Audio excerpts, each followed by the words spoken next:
Something that worries caravanners who are new to towing is the fact that in certain circumstances there are deflections, quite bad ones, in the caravan. We call it lateral instability. And people invented stabilisers to damp that down with a damping process rather like braking. And this was one of the early ones. This device would have a turntable here which turns. It fits into the back of that piece that you mount near the tow ball.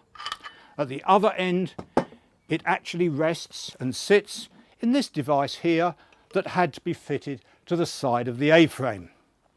And having fitted it up, you'd merely tighten this, and then the caravan would dampen down much more quickly.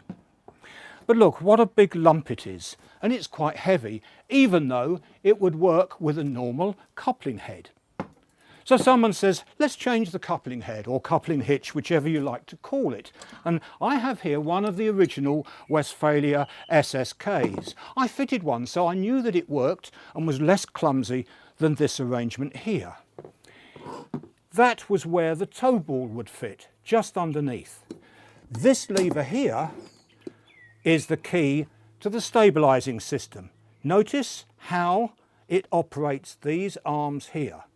So having dropped it onto the tow ball in the usual way, you would then apply this, and underneath these little pistons would press inwards and grip the tow ball tightly. And it was all down to friction. But wait a minute, what an interesting difference there is in the friction areas. Because on this one you had two big friction discs here which would dampen down the movement well. Look how small these are. A 10p piece, not a lot different really. And the other thing to add is, of course, these are absolutely useless if you've got a greasy end area all around your tow ball. You must work it with a dry, grease-free tow ball. So let's just sum up stabilising, because it's not something that you set up by fitting one of these and cure when you've got a badly matched car and caravan. You don't rely on a stabiliser because you've loaded your caravan badly. You load it properly. If the nose weight's bad, yeah, maybe that stabiliser helps, but that's not why you fit one. And you don't fit one to cure a chassis that is badly damaged or bent. No, you fit a stabiliser to deal with situations that you don't have any control of, like a sudden gust of side wind.